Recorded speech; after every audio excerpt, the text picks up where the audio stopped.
2016 жылдын 27 мартында шайланып келген депутаттар акыркы 27 сессиясын жыйынтыктады. 4 жыл аралыгында эл өкүлдөрү 277 токтом кабыл алып, каладагы түрдүү көйгөйлөрдү көтөрүп чыккан. Шаардык кеңештин кезектеги сессиясына депутаттар, төрага, мекеме ишканалардын жетекчилери жана шаар мэри Таалайбек Сарбашев катышты. Алгач каланын экономикалык, социалдык тармагын өнүктүрүүгө кошкон барандуу салымы, өзүрлүү эмгеги үчүн бир катар кызматкерлер шаардык кеңештин атайын сыйлыктары менен сыйланды. Эл өкүлдөрүнүн 4 жылдык ишмердүүлүгүн төрага Жапар Ормонов баяндап берди. 227-синен ачык айтып коюш керек, канчасы аткарылды, канчасы эмне жол дегенде болушу мүмкүн. 227 токтомдун ичинен түрдүү себептерге байланыштуу аткарылган эмес. Ал эми 14 токтом бүгүнкү күндө аткарылды. Калган токтомдор баардыгы негизинен урматтуу депутаттар аткарылган. Бул боюнча социалдык, маданий өнүктүрүү жана жаштар саясаты маселелери боюнча Төркү депутаттык комиссия 13 отурум өткөрүп, 56 маселени урматтуу депутаттар караган. Бюджет, экономика жана өнөр жай маселелери боюнча Төркү депутаттык комиссия 41 отурум өткөрүлүп, 224 маселени карап бердиңиздер. Архитектура, курулуш, муниципалдык менчик, мүлк, экология, агрардык жана өзгөчө кыдалдар маселелери боюнча Төркү депутаттык комиссиянын 42 отуруму болуп, 182 маселе урматтуу депутаттар каралды. Урматтуу депутаттар, мыналарды сиз жазып чыкты, салма сатып сунуш берди. Мен салма сатып сунуштун добушту койдум. Меники жазылып калган. 4-чү чакырылышынын эл өкүлдөрү акыркы сессиясында жергиликтүү бюджеттин аткарылышы жана каланын жер тилкелеринин функционалдык чөлкөмдөштүрүүсүн өзгөртүү маселесин талкууга койгон. Жыйынтыгында суроо сунуштар токтотулуп, тийиштүү токтомдорду кабыл алды. Рашидтин сунушун макулдаган депутаттар добуш берип койсоңуздар. Электрондук. Андан соң кала башчысы Таалайбек Сарбашев эл өкүлдөрүнүн ишмердүүлүгүнө ыраазычылык билдирип, калаада аткарылып жаткан иштерге шаардык кеңештин чечимдери негиз болгонун билдирди. Ар бир депутат өз кызыкчылыгы үчүн эмес, шаардыктар үчүн иштегенин да кошумчалады.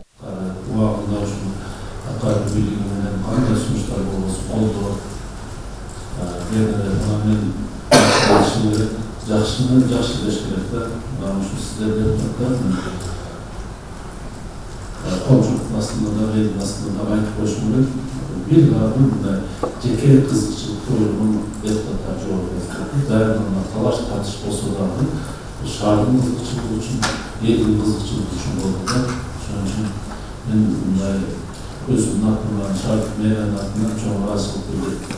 Ош шаардык кеңешинин 4-чү чакырылышынын депутаттары 2016 жылдын 27 мартында шайланып келген. Жалпы 45 депутат 6 партиядан мандат алган. Анда СДБК 16, Кыргызстан 9, Бирбол 5, Республика Дажурт 5, Мекеним Кыргызстан 6 жана Өнүгүү Прогресс саясий партиясы 4 мандатка ээ болгон. 4 жыл аралыгында 2 мэрди шайлап 277 токтом кабыл алган. Мен өзүм дагы төрага катары мынакей дагы мөөнөтүбүз бүтүп баратканына байланыштуу маалымат бердим. Андан сырткары жерди чөлкөмдөштүрүү, финанс маселелери боюнча жалпысынан ушул 5 маселе каралды.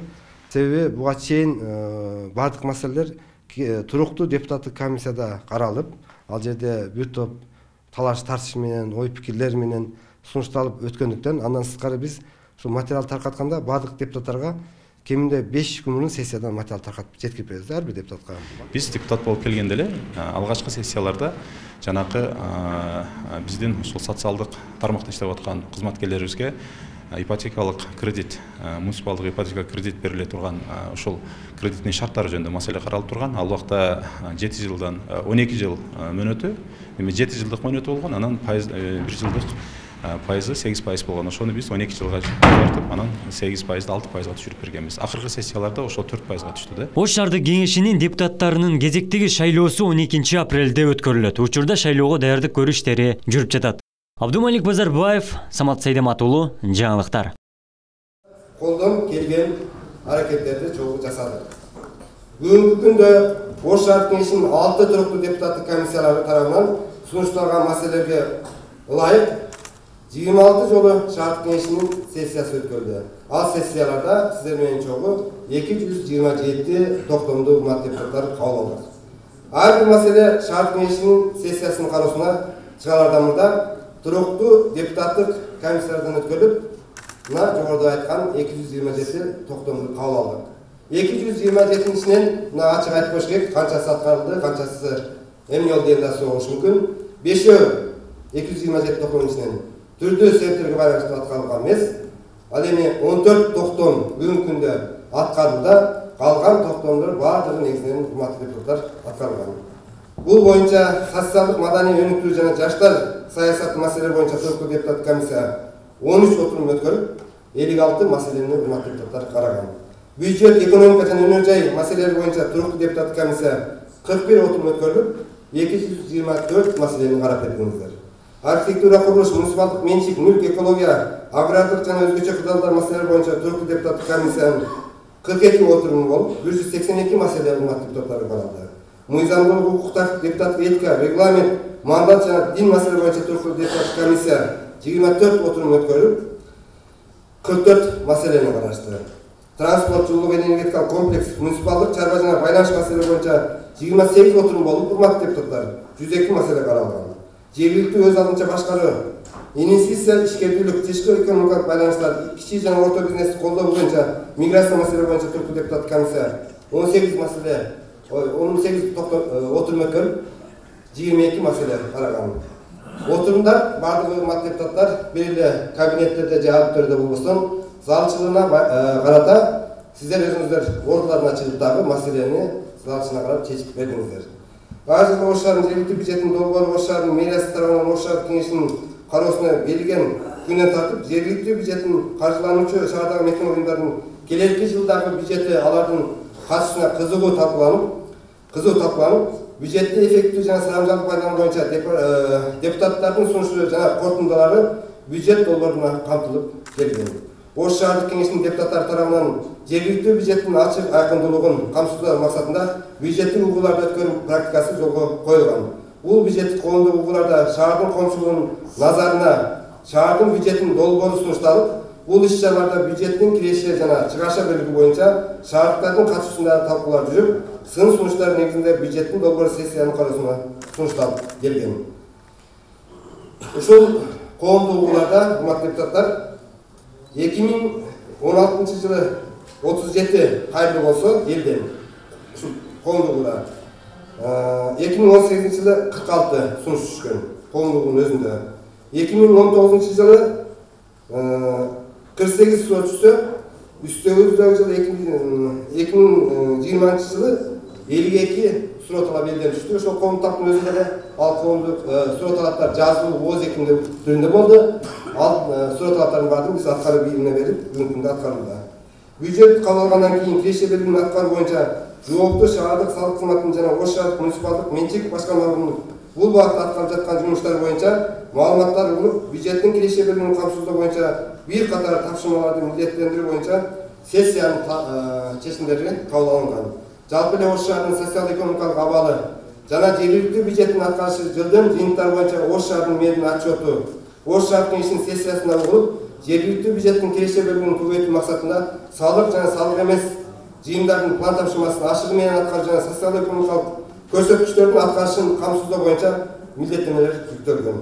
Мунун негизинде 2017 жылы урматтуу депутаттар жалпы жергиликтүү бюджет 8 Ош шаарынын 834 миллион сом тереңинде белгиленсе, 2018 жылы 940 миллион сом тереңинде бекитилген.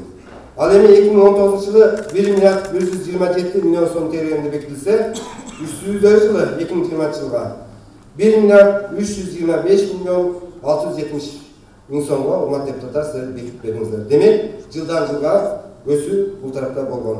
Мындан сырткары социалдык тараптан колдоого муктаж болгон биздин жарандар үчүн жалпы жергиликтүү бюджеттен депутаттар, урматтуу депутаттар сиздердин жардамыңыздар менен 4 жыл ичинде 33 миллион сомго жакын акча каражатты жардам катары берилди.